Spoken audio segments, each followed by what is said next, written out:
Meu nome é Alexandre Ferreira, nasci no dia 11 de maio de 1975, na maternidade Tibúcio Valeriano de Oliveira, no município do Ingá. Como era costume na época, fui acolhido no mundo pelas mãos da parteira Maria Gomes da Silva, madrinha Maria de Zé Pequeno.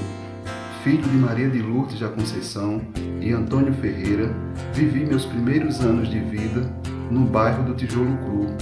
Do lugar, trago lembranças da queijeira, do forró de Maruboi, da casa de Caninim, da igreja onde morávamos, das brincadeiras no terreiro largo de terra, de quando andava nu e ouvia as pessoas falarem: "Vai vestir uma roupa, menino." Como homem negro, grande parte da minha existência é fruto de uma herança que adveio das muitas memórias que foram a mim contadas pela minha mãe. Sem elas, como saberia dos meus primeiros anos, dos tantos outros anos que antecederam o meu nascimento? Antes de me tornar historiador, sempre fui um bom ouvidor de histórias. Quando criança, mãe era, além de mãe, minha biblioteca, a professora, a mestre de cozinha, a curandeira, a costureira. Para mim, ela sabia de tudo. As histórias dela eram tão reais, tão cheias de vida e com personagens diversos e próximos, e ao mesmo tempo tão caridosos, tão perversos e sombrios. Mãe talvez não entendesse situações que envolviam luxo, fartura e grandeza. Dizem que ela era filha de um importante latifundiário aqui no Ingá. Ela nunca me afirmou isso, e quando falava a respeito dizia: "Agora, mas cadê que lembraram de mim quando foi para dividir a herança?" Por o lugar ser tão comum para mulheres com vivências iguais à dela, talvez ela não se ativesse que ela também era herdeira, não herdeira de terras, de propriedades ou de títulos. A sua herança, ou melhor dizendo, a nossa herança, era algo bem mais valoroso que nos possibilitava um lugar, uma fisionomia, uma identificação. Herdar significa continuar, possuir aquilo que os nossos ancestrais construíram em sua trajetória de vida. Ninguém nasce pronto. O que somos e quem somos é resultado de uma construção ancestral, onde o nosso existir se conecta com o existir e as experiências de nossos ancestrais. Me lembro da minha tia-avó, Rudia, ou melhor, tia Severina, e de quando era menino, tinha a maior vontade de ir com a multidão que se formava nas ruas e seguir atrás dela gritando: "Rudia, Rudia!" Ela se agoniava, xingava com palavrões, jogava pedras, inutilmente, pois eles continuavam. Ela era herdeira daqueles que não tiveram o direito ao nome, e como todas as coisas, qualquer coisa precisa de um nome, por preconceito ou crueldade, desprezavam aquele que no batismo ela recebeu e lhe colocaram o nome de Rudia. Hoje eu vejo que o motivo que lhe rendeu o apelido de Rudia foi a sua condição de inquietude ou necessidade de não se ligar fisicamente ao lugar do qual não se sentia como parte. Ela vivia indo e vindo entre o Ingá e outras cidades da região. Tinha um filho, Luiz, que quando pequeno acompanhava a mãe em suas andanças. Ela só tinha Rudia para carregar, só levava além do filho a herança de uma sobrevivente, livre, mas ainda presa pelas correntes de sua pele que lhe prendia a escravidão dos seus antepassados. Era filha de Manuel Vadiô, meu bisavô, que também recebeu esse nome por se dar o desfrute de querer cantar. Se pretendia, mesmo sem ser letrado, a inventar letras e modas e as cantar em bodegas e até mesmo nos festejos realizados pelos negros da confraria de Nossa Senhora do Rosário do Ingá. Eu já participei da festa de outubro. Ela é importante porque ela traz memórias do nosso passado que se foram, mas que é uma memória do passado que está presente no presente hoje, no agora. Eu tenho lembranças que eu ia para a festa, a gente morava na Serra do Cabral e a gente vinha para casa de vó. A gente ficava na casa de vó e à noite a gente vinha para a praça e ficava participando da festa. Mas o que mais me atraía na festa era o encontro com as pessoas. Mas, para além disso, era um encontro que a gente formava as nossas memórias. Ela não é somente um evento físico, mas é algo que resgata a nossa memória. É uma festa que foi plantada dentro de nós pela nossa ancestralidade. Então, participar do evento hoje, para a gente, é resgatar essas memórias. Então, de acordo com o censo oficial, né, de 1872, demonstra claramente a existência de escravizados no município ou na vila do Ingá. Cerca de 875 escravizados para uma população estimada em torno de 12.707 pessoas existentes no Ingá. Isso representa cerca de 7%, né, aproximadamente 7% da população total da Vila do Ingá era de pessoas escravizadas. Esse censo de 1872 demonstra claramente que elas trabalhavam em atividades domésticas, bem como também em atividades relacionadas à atividade agropecuária. Outra informação que nós temos desse momento é que durante a proibição do tráfico negreiro, o tráfico transatlântico, né, com a lei de Eusébio de Queiroz, em 1850, o Ingá se converteu em um local de exportação de escravizados para outros lugares do Brasil. Esse é um momento que a gente chama até de o tráfico de escravizados durante a migração, né, interprovincial. Então, logo a conclusão que nós temos é que essa ideia de negacionismo talvez esteja atrelada ou talvez esteja relacionada a esse passado obscuro que muitos querem ou pretendem de fato negar que no Ingá já houve essa prática. Lembrando que o Ingá era uma partícula, né, muito pequena do território nacional, inevitavelmente o Ingá reproduzia internamente o que era realizado durante todo o período imperial. Sobre essa geografia, né, do Ingá, onde há espaços que inevitavelmente nos lembram sobre esse momento obscuro da história do Ingá, como a Senzala, o bairro Senzala, onde eram confinados escravizados, né, e vivendo à margem da sociedade, a rua Ludovico de Melo Azedo, fazendo alusão a um dos proprietários ou detentores de escravizados no município do Ingá, a própria igreja do Rosário, né, que foi construída pelos escravizados, um lugar de marco de fé, e era um meio ou um mecanismo de atenuação ali, ou de atenuar o que eles passavam por momentos de sofrimento, de extrema humilhação, de dor. E nós temos também o Quilombo de Pedra d'Água. O Quilombo de Pedra d'Água talvez esteja relacionado a essa ideia de resistência, essa ideia de liberdade.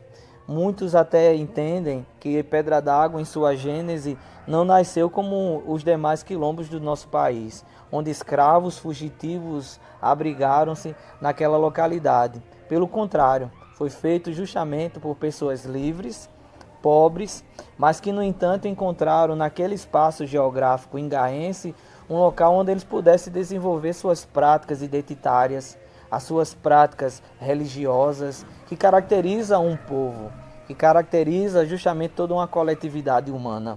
Portanto, ao se deparar com a Pedra d'Água do Ingá, não é, com a comunidade quilombola Pedra d'Água do Ingá, podemos chegar à conclusão que é um espaço de resistência, mas, sobretudo, um espaço onde essa população negra, pobre, preta, buscaram justamente um lugar onde eles pudessem se abrigar, onde eles pudessem se refugiar, onde eles pudessem desenvolver sua cultura, seu modo de vida, sua cosmovisão de mundo de modo geral. Um local distante de tudo e de todos, um local onde eles pudessem de fato ser o que eles realmente são. Pessoas livres. Sobre essa questão do Mata Negro, né, o Mata Negro, dessa localidade onde era desenvolvido essas práticas de brutalidade, porque eram praticados em um lugar distante da Vila do Ingá, e esses que eram considerados inapropriados, assim como aconteceu no Holocausto, eram queimados vivos. Aos moldes do Holocausto, há uma prática moderna com a nova roupagem mas se a gente for a título de história, a título de compreensão, o Ingá conseguiu reproduzir isso há muitos anos atrás, onde num lugar em que era afastado, onde a sociedade majoritária do Ingá estava localizado, eram levadas pessoas para trabalharem de uma forma forçada, escravizada, subhumana, e essas pessoas, quando não apresentavam mais condições de praticarem atividades usuais, eles eram descartados, eliminados pelo fogo. Então, por isso que ficou como um símbolo ou um lembrete de que aquele é um lugar de opressão. Era talvez um local onde pessoas eram levadas por cometerem rebeliões e assim seriam levados para um lugar, hipoteticamente, lugar esse que poderiam domá-los, lugar esse que poderiam executá-los quando eles de fato não quisessem se submeter a esse regime escravocrata existente no Brasil e, é claro, reproduzido de uma forma muito clara na Vila do Ingá. Eu acho que a maior referência que eu tenho sobre o período da escravidão, sobre a minha família, né, sobre esse orgulho que hoje eu cultivo e que hoje eu tenho orgulho de falar, né? Durante muito tempo eu tinha vergonha de falar sobre o assunto, né? Até porque era meio que proibido lá em casa. Eu acho que meu avô ele é a maior referência pelo seguinte, porque ele foi um homem que viveu o período, né, o período da escravidão, o período escravocrata aqui no Ingá, e que ele trouxe memórias, e que essas memórias ele reproduziu em forma de música, em forma de canto, né, de uma forma meio que alegre, né, uma alegria meio que triste, né, quando ele cantava as músicas, né, e essas músicas eram reproduzidas, eram passadas a mim pela minha mãe lá em casa, né, e quando ela cantava Pajão tava nos açoite e mandou se valer de sinhar. O remédio que ela mandou foi pimenta, limão e sal. Olele, coco, dendê, faz de Pajuão o que entender. Essa era um dos trechos de uma canção do meu bisavô e que era cantada e que fazia referência a esse período de escravidão, né? Esse período em que o negro, né, ele precisou resistir, né? E essa resistência, essa forma de resistir e de continuar existindo, ela chegou até a mim a partir de músicas, a partir de cantos, a partir de fragmentos de cantos, né, que eram compostos e que eram cantados nas ruas de Ingá, né, nas festas de Rosário, pelo meu avô. Uma outra música que minha mãe cantava, né, ela sempre dizia, esse era teu bisavô, né, Mané Vadiô, que ficava cantando, ou cantava nas bodegas, cantava nas festas, né, e a outra música, né, deixa eu ver se eu me recordo aqui, era O nego tocou bumba e o senhor tocou raia, e a senhora respondeu, deixa o nego vadiar. Vadeia nego, foi feito pra vadiar, vadeia nego, foi feito pra vadiar. Vadeia nego, foi feito pra vadiar, vadeia nego, foi feito pra vadiar. O interessante disso tudo é que eu só me ative, né, sobre a importância que o meu bisavô, né, meu bisavô Mané Vadiô, tem na minha formação, tem na minha vida como homem negro, como historiador, como ingaense, foi dada por um amigo meu, né, por segundo, que ele disse, caramba, Alexandre, teu avô, ele era compositor, né, teu avô era artista. E aí, né, eu despertei, né, eu passei a entender a importância que teve esse canto, essa voz negra aqui no Ingá, na minha vida, e eu acredito que na vida de muitos outros ingaenses, né, dos excluídos, dos subalternizados, né, daqueles que viveram esse período da escravidão e que tiveram a memória apagada. Né? Eu acho que a ancestralidade, ela serve para isso, ela serve para nos ligar, né, para nos mostrar um passado, né, que até então era um passado de vergonha, era um passado que era diretamente ligado à escravidão. Né? A minha bisavó Maria é um outro personagem muito importante na minha vida, porque ela traz memórias, né, sobrevividas a partir da minha mãe, transmitidas para mim a partir dessa oralidade descompromissada, que fala sobre essa questão da origem do preto. Né? Como surgiu o preto? O branco ele surgiu de Adão e Eva, né, da criação, né, daquele momento da criação em que Deus cria Adão e depois cria Eva da sua costela. E como surgiu, né, a nossa raça, né, o nosso povo.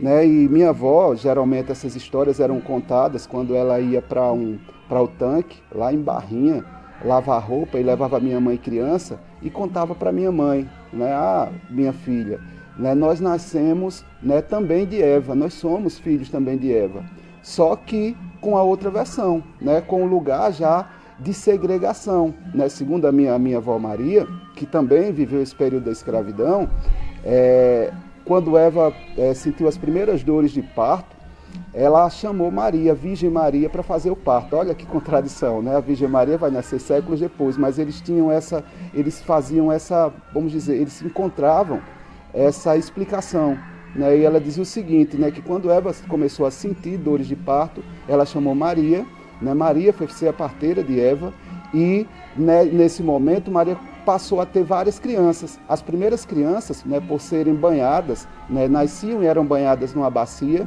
com água, né, por serem banhadas na água, nas primeiras águas, elas ficaram brancas. As que vieram depois, né, por a água já se encontrar suja, elas foram escurecendo, né, até ficarem pretas, até ficarem negras. E os que vieram depois se transformaram em porco.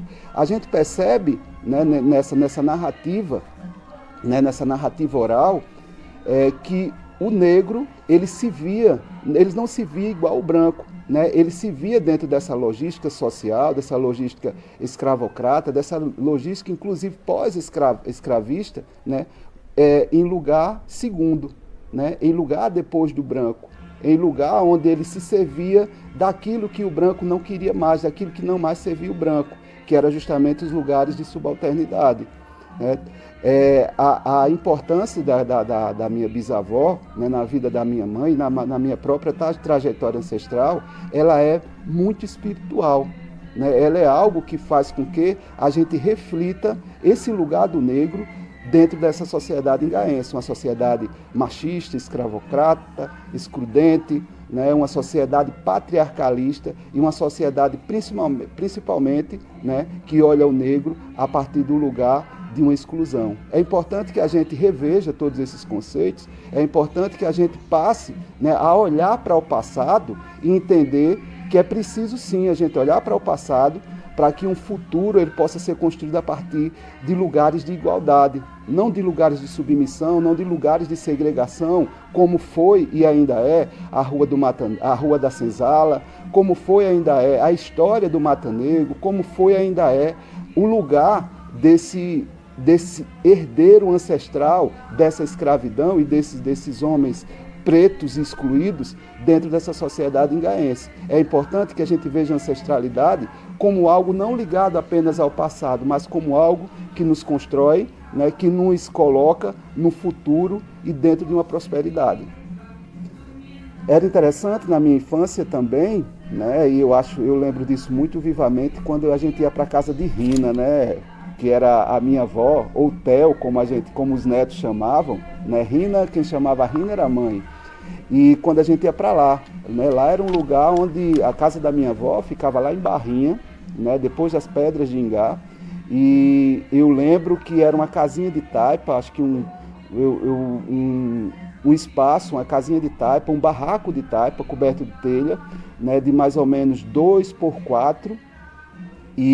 Mas era um lugar extremamente confortável, era um lugar de fartura, né? O terreiro era muito limpo, franjado com flores, né? Onde fazia divisa entre o terreiro, o barraco e o roçado, né? E nesses momentos aí, era o momento em que minha mãe ia com a minha tia para o rio de Ingá pescar, e dessa pescaria elas traziam guaru, elas traziam piabas, elas traziam às vezes pitu, camarão, e faziam o melhor peixe de coco, né, que eu já comi, né, com tomate miúda, com as ervas que a minha avó tinha lá no seu quintal. Então são memórias que me ligam a essa ancestralidade, são memórias que me fazem reviver, né, as histórias que por mim não foram vividas, né, mas que foram sentidas, né, que tem um sentido, que tem que assume uma subjetividade, que assume uma afetividade muito grande e que me faz pensar sobre quem eu sou, né, e como eu me constituí né, dentro dessa sociedade, não apenas como professor, não apenas como historiador. E sobre os meus escritos, né, é indubitável que essas memórias, que essas lembranças herdadas, né, fazem parte, sim, da minha forma de escrever, da minha forma de pensar, da minha forma de agir, né, como escritor e como historiador aqui dentro da história de Ingá. Né? Seria impossível eu escrever separadamente daquilo que me foi ensinado na infância, né, dessas memórias. Seria impossível não trazer essas memórias como algo vivo, né? Memórias de personagens, memórias de cangaceiros, memórias de escravos, memórias dos excluídos, das prostitutas, dos mendigos, memórias, né, daqueles que não tiveram espaço para falar, que não tiveram chance, né, de se inscrever dentro desse contexto histórico local. Né? Então, essas memórias, elas fazem parte, sim, dos meus escritos, né, da minha escrita enquanto historiador, enquanto escritor, mas principalmente como cidadão preto, cidadão negro, cidadão ingaense. Dendê, coco, dendê, faz de paz, João, o que entender. O dendê, coco, dendê.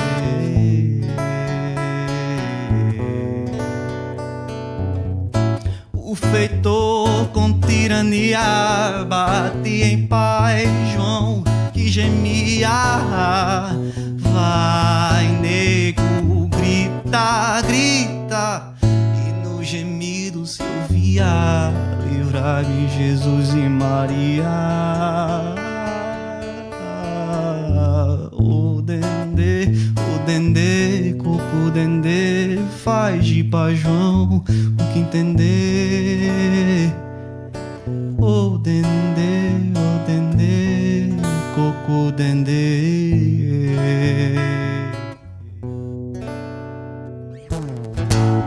Mas por que Pai João sofria no tronco embaixo do sol que ardia nos açoites do feitor?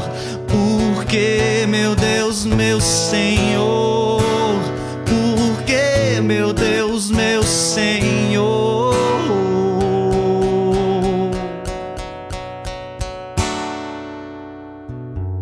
O dendê, coco, dendê, faz de Pai João o que entender. O dendê, coco, dendê.